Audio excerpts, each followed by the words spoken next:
da dam fokus, da svi pomalo nešto ispričamo. Kenan Isaković je naš Zeničanin, jel tako, Sjalije.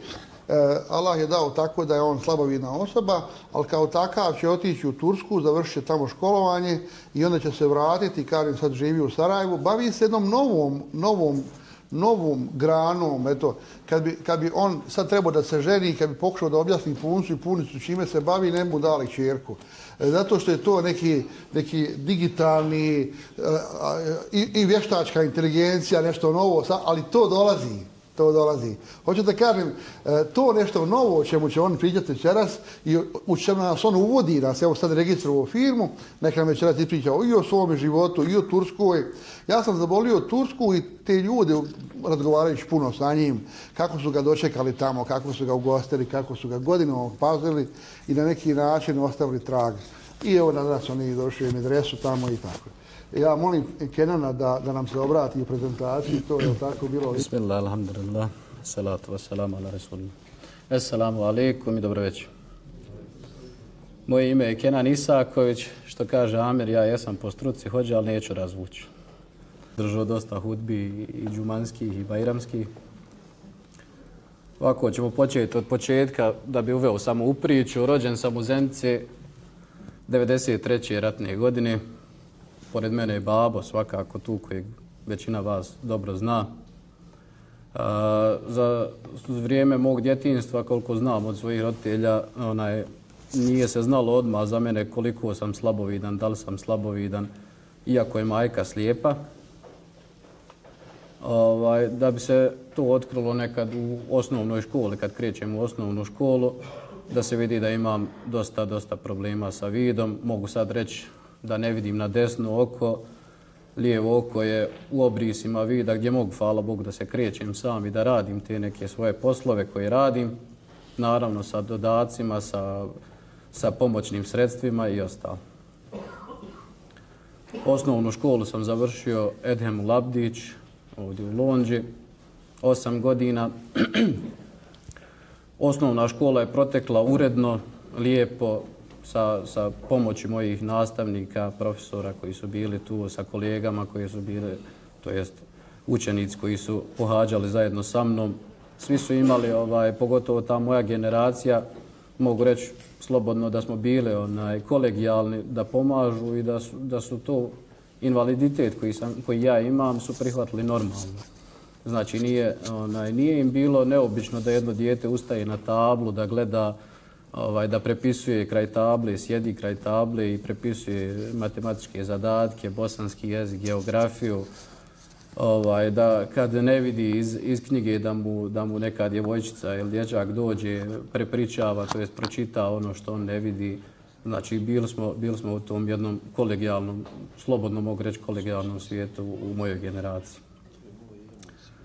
Nakon osnovne škole, završetka 8. razreda 2008. godine, mislim samim tim prvi su pokušaji bili i moja želja da budem imam, da budem hođa.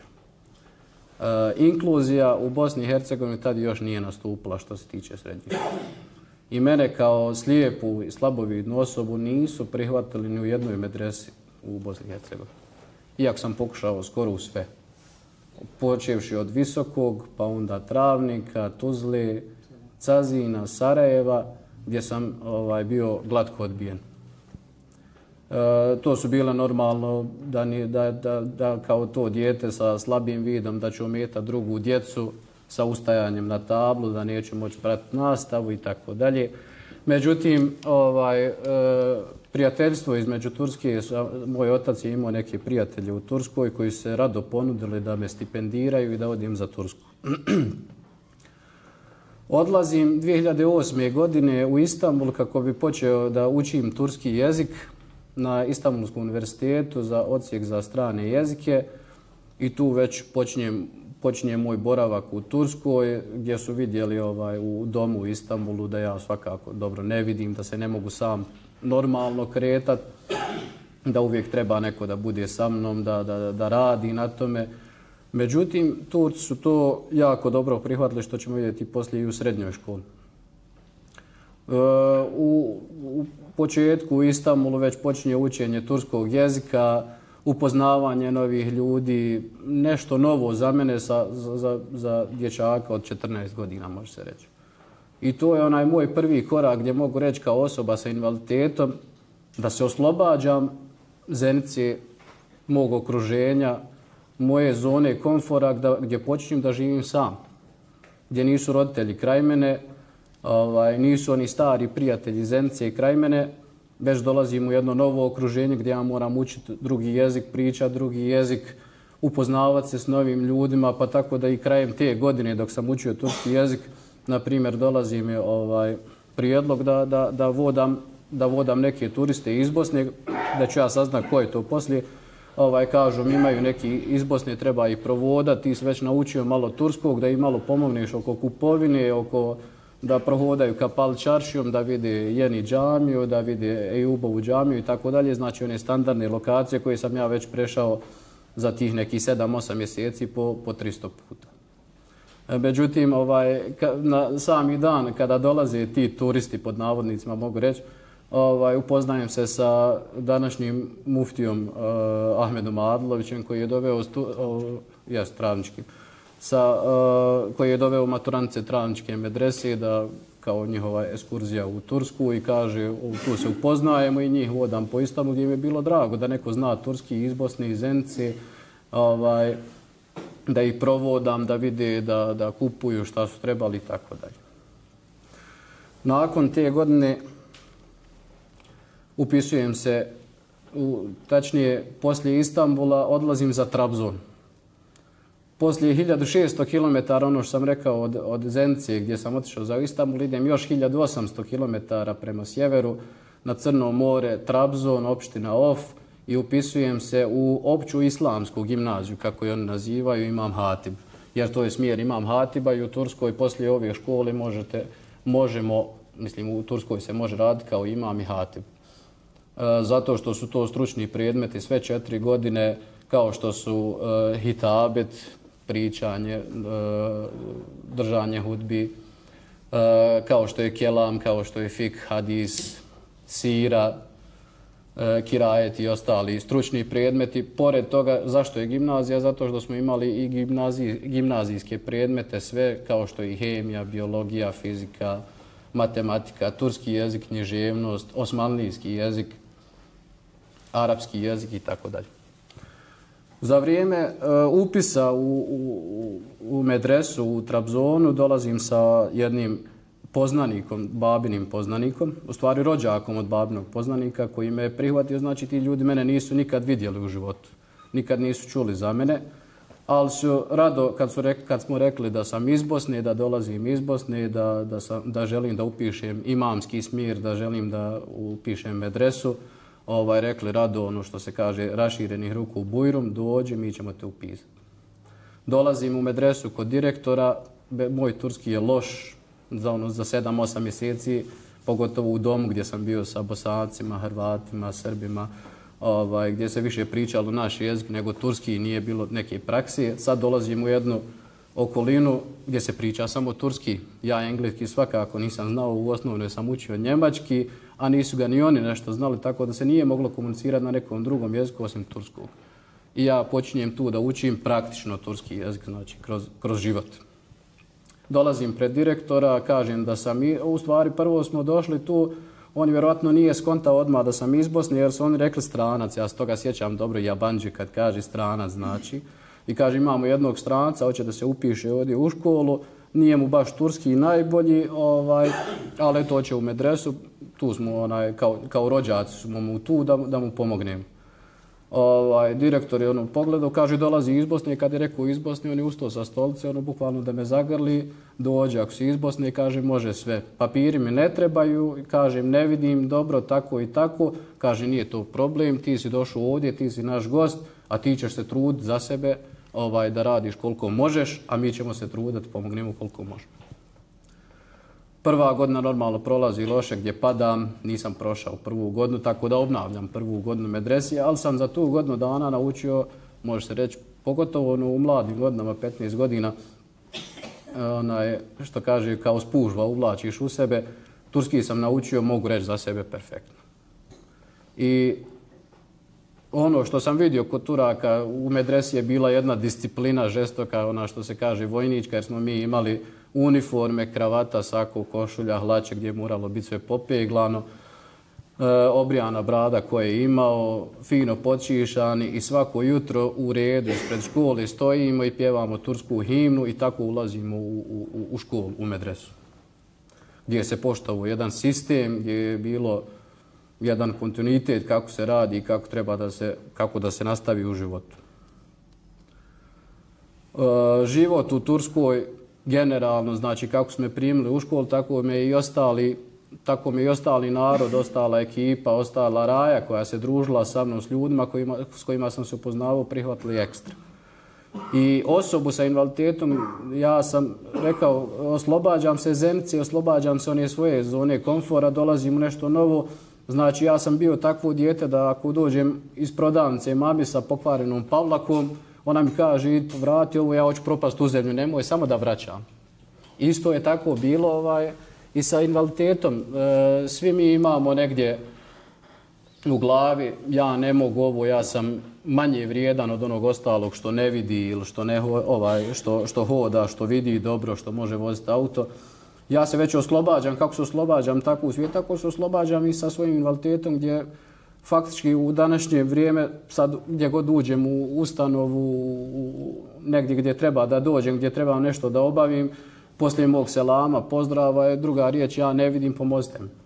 Znači nije mi to problem jer moram tražiti svoja prava, moram tražiti ono što je meni potrebno. Znači ne treba čovjeka da bude stid što on ne vidi, što ne može da hoda, što ne čuje i tako dalje. Znači dođem, kažem ja ne vidim, ako hoćete pomozite mi. I do sad nisam imao loših iskustava da mi neko kaže pa eto ti se snađi ako ne vidiš. Do sad su mi svi izašli u susret, pomogli popuniti uplatnicu, pomoć sa papirologijom, sa prijelazom i tako dalje.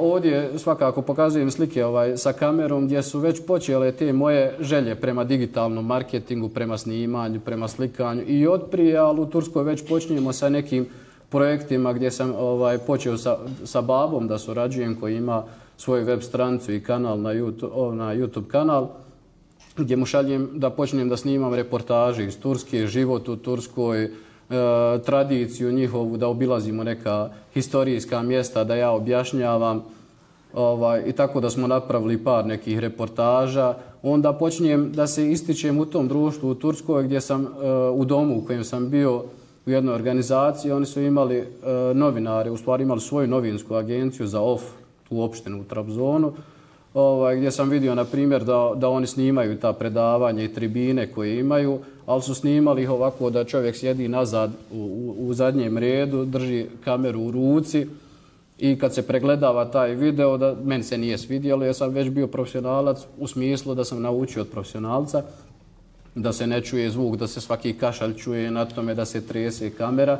Gdje sam im rekao, evo ja imam jedan tripod stala kojim ja snimam, dajte da vam ja snimam te tribine kako bi pokazao da može. Da može osoba koja ne vidi da može i snimati. Da može i uraditi nešto čak i bolje od onog koji vidi 100%.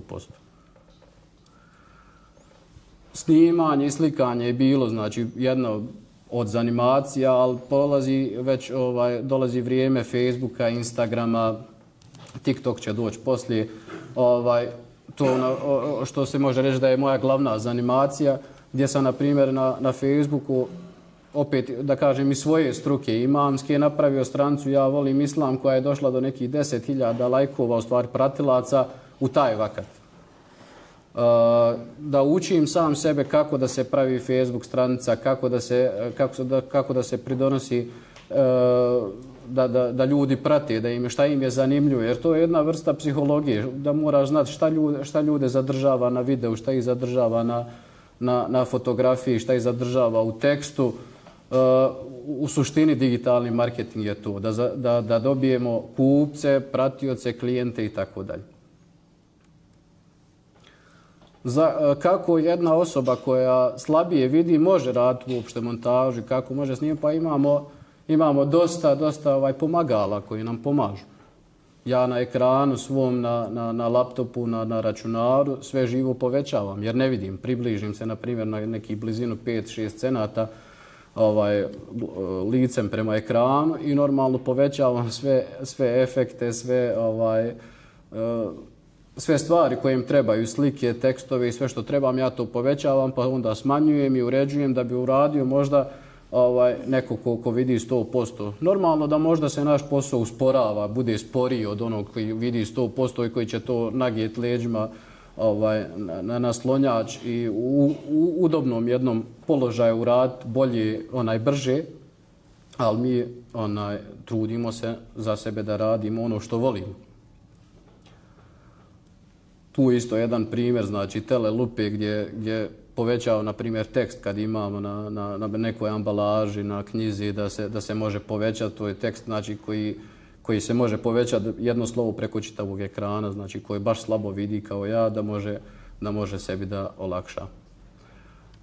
Poslije medrese, u stvari opće gimnazije, može se reći, jer meni tako na diplomi stoji, nije medresa standardna, upisujem se na Ilahijat, to je teološki fakultet u Rizeu, Recep Tayyip Erdogan univerzitet, gdje sam završio 2 godine pripravničkog arapskog jezika i napustio taj fakultet tako što sam se vratio u Bosnu. Za vrijeme medrese i za vrijeme školovanja arapskog jezika radio sam i kao imam, ramazanski imam, može se reći ovdje po zeničkim selima, svih 7 godina, znači različitih 7 punktova. Prvi je bio Lokvine, poslije toga Konjević polje, Sviće, Starkuće, Pešević i tako dalje. Znači radio sam i kao imam i tu sam pokazao da jedna osoba sa invaliditetom može i to, mislim to imamo i normalno već dosta primjera koji radi kao imami, moji kolege i potpuno slijepi, ali to je jedan segment mog života gdje se može pokazati, jer imamski smjer i biti imam je jedan lider, da upravljaš jednim džematom i pokažeš ljudima, da u stvari ne da pokažeš nego da budeš primjer tim ljudima kako i šta treba raditi, kako voditi jednu skupinu ljudi.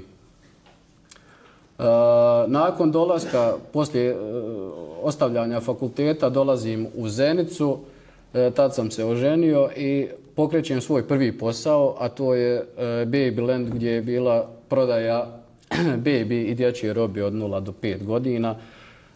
Tu pokušavam da razvijem jedan, da kažemo, trgovački plan koji je bio u mojoj glavi već od Turske, gdje sam upoznao dosta ljudi koji trguju, a svi znate da su Turci trgovci veliki. Upoznajem se s nekim ljudima koji su mi pomogli tu da izaberem vrstu robe, da izaberem šta treba i kako treba da se uradi ta radnja. I mogu reći da sam se ovdje ostvario kao jedan dobar trgovac 3,5 godine do korone.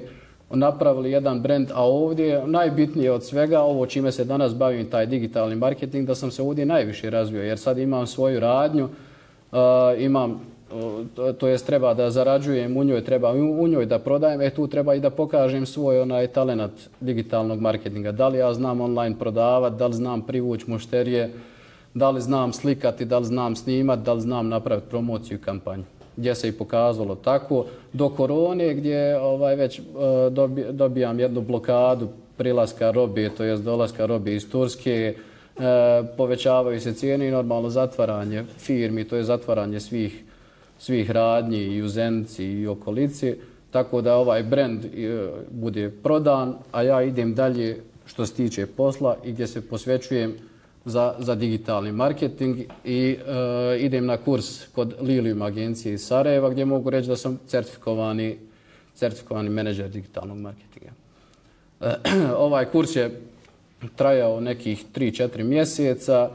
Obradili smo glavne teme od pravljenja Facebook, Instagram stranica, web stranica, dizajna u Canvi, dizajna generalno u Adobe programima i naravno pravljenje kampanja, ono glavno što je kod nas, pravljenje kampanja, privlačenje pažnje, psihologija ljudi u kupovini i tako dalje. Mimo certifikata od Liliuma dobio sam još nekih certifikata koji su vezani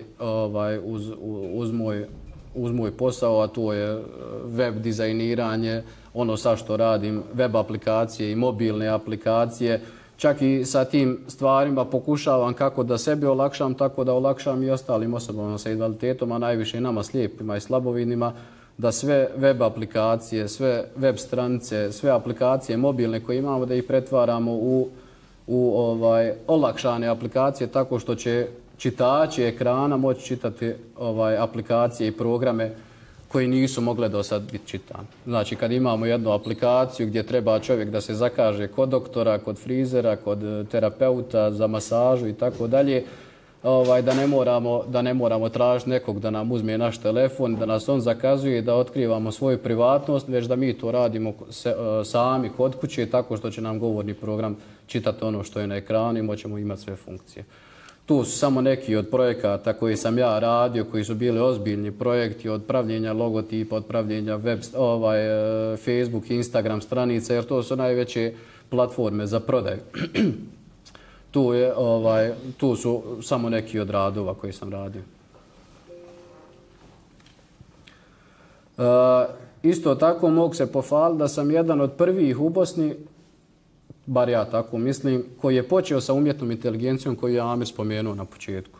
Ovo su, ja mislim, 2001. godine ovaj chat GPT poznati koji je bio... Molim? 21. ja. Chat GPT poznati. Danas to je OpenAI firma koja je osnovala i chat GPT. Počeli su sa slikovitim radnjama za umjetnu inteligenciju, gdje je bilo prompt poznati, to jest komanda na engleskom jeziku, da se upiše šta želiš da ti napravi i kao što vidite ovdje to su bile kao dječji neki crteži, ali u početku je to bilo stvarno zanimljivo. Zašto kažem prvi u Bosni? Zato što sam ja to dobio od kolega Turaka koji su, jer ovo je išlo preko linkova i kodova i nije bilo toliko prostranjeno. Tek se počelo pričati o ovome da će biti neka umjetna inteligencija na kojem će se biti da napišeš de mi napravi to i to, de mi napravi da vuk sjedi sa ovcom za jednim drvenim stolom i piju čaj. Vi napišete komandu i u par sekundi vam umjetna inteligencija napravi ovakvu sliku. Ali ovo su bile, kažem vam, početne slike, znači izgledaju kao dječji crtež, pogotovo u sredini. To su na samim početku gdje smo sad došli na veliku razliku, gdje se pravi dosta realistične slike. Čak smo došli do toga da Facebook, Instagram i ostale društvene mreže, pa i web stranice, da su došle do toga da kad se nešto objavljuje, mora se označiti da li je to napravljeno sa umjetnom inteligencijom ili nije, jer smo došli u to doba da neke stvari jednostavno ne možemo čak raspoznati da li je to napravila umjetna inteligencija ili je sniman. Tako da došli smo do dosta realističnih slika. Evo ovdje vidite kako izgledaju. To stavio sam samo 3 primjera zadnjih projekata koje sam radio. Skroz desni konjanik napravljen je, vjerujte, ja sam objavio ovo na svim mrežama jer inače po tom sistemu radim. Konjanik s mojim licem je napravljen za 25. dan državnosti Bosne i Hercegovine. I napravljen je video, ovdje je samo fotografija. Taj video ima preko 200.000 pregleda i preko 30.000 reakcija, to su neki lajkovi, dislajkovi, nebitno, gdje su ljudi, mogu reći po procjeni komentara, po procjeni gledanosti, može se reći da možda 60, iako je označeno kod mene da je to napravljeno umjetnom inteligencijom, da nekih 70-80% ljudi misli da je ovo pravi video i da je prava fotografija. Iz Zenice, poslije certificiranja za digitalni marketing, odlazim u Sarajevo gdje se zapošljavam u TMP DO, jednu poznatu firmu za zapošljavanje slijepih i slabovidnih, u Centar za fizikalnu terapiju gdje sam radio kao administrator i asistent slijepim terapeutima gdje radi 16 terapeuta koji su potpuno ili skoro slijepi. I opet normalno ističem svoj digitalni marketing gdje sam vodio njihove kampanje, snimanja, slikanja, isticanje reklama, promociju usluga koja je ta firma radila. I normalno upoznajem se opet još bliže sa ljudima koji su invaliditeta koji imam i ja, pa čak možda i oni što su, da kažem, u jednom smislu gori od mene, to jest potpuno slijepi ljudi.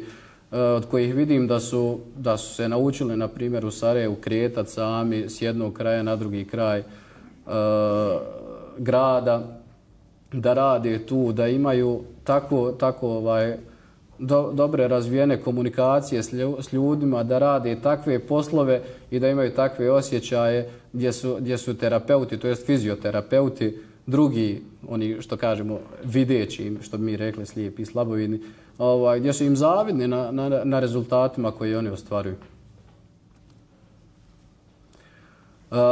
Poslije isteka ugovora u TMP-u ugovorom je prekinuo radni odnos gdje sam prije 2 mjeseca odlučio da ozvaničim ono što radim već godinama, što je da kažem moja i ljubav, a to je taj digitalni marketing i da osnujem svoju agenciju i da počnem da radim za sebe i tako da pokažem ljudima da i ja kao osoba sa invaliditetom mogu dosta da uradim. Agencija je otvorena, počeli smo već s nekim projektima, ja se zahvaljujem Jamiru što je dao priliku mene da ovdje da predstavim tu agenciju, da predstavim sebe, ono što radim. Na kraju ovakvu kratku poruku što bi volio da kažem, pošto je danas 3. decembar, mi smo osobe sa invaliditetom. Ja često kažem, čak i po Facebooku, imam tu neku misiju da na svom kanalu, YouTube kanalu, na svojim mrežama nekako da tražimo svoja prava kao osobe sa invaliditetom i volim reći, mi nismo invalidi, mi smo osobe sa invaliditetom. Osoba sa invaliditetom je ograničena u jednom dijelu, znači ja sam ograničen u vidu i s tim vidom možda ne mogu da vozim auto, možda ne mogu da radim neke druge stvari za koje je potreban vid, ne mogu variti, ne mogu raditi teže poslove, ali mogu neke poslove s kojima ću se, evo, kao što je digitalni marketing, gdje će mi čitači ekrana pomoći da radim to, gdje mi ne treba puno vida, gdje ću možda nagijeti na stolicu nazad, slušajući sa ekrana i komandama rukama raditi ovaj posao. A invalidi mogu reći da su osobe one koje parkiraju auto na trotuar, gdje moramo zaobilaziti njih silazeći na cestu. Invalidi su oni koji voze tramvaj, iako imaju, na primjer, u Sarajevu nove tramvaje sa signalizacijom, ali njima smeta signalizacija koja slijepim osobama kaže na kojoj smo stanici, ali on je ugasi jer njemu to smeta. Invalidi su oni koji kao komšija, kada mu komšija u kolicima kaže da mu treba rampa za invalidska kolica, on kaže ne može, to nam remeti izgled zgrade i tako dalje. Znači, invalidi su ljudi koji nisu odgojeni na jedan dobar način i koji nemaju suosjećanja za ostali. A osobe sa invaliditetom su samo ograničene donekle, a imamo dosta toga da pokažemo. Hvala vam.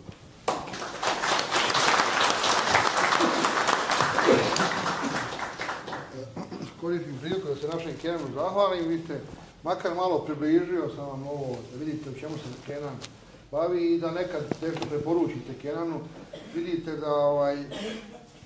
Vidite da Kenan se bori, to je jako važno, da se bori, da se trudi, da daje žrtvu o sebe. A ja ću reći jednu stvar tužnu za Kenana. Nekad ja na poslu ovdje gdje radim, pa sam puno posla, pa ljudi sikirajite, pa generalno sve. I odem u prodavnicu, gore, odem u Mars nešto da uzmem i Kenan se dogodi se da stoji preko puta mene, gleda one police. I ja prođem kraj njega, on me ne vidi. Znači, samo da znate koliko Kenan ne vidi. Znači, da ja prođem na metar pored njega ili na mostu ga znam sresti i mojiđem mu se, on me ne vidi. Znači, ovo vam samo kažem, ne zbog toga da vam kažem koliko ima on taj nedostatak i koliko ste evo sad čuli taj njegov korak, koliko je velik. Jedno hvala, zaista iskreno. Ja sad molim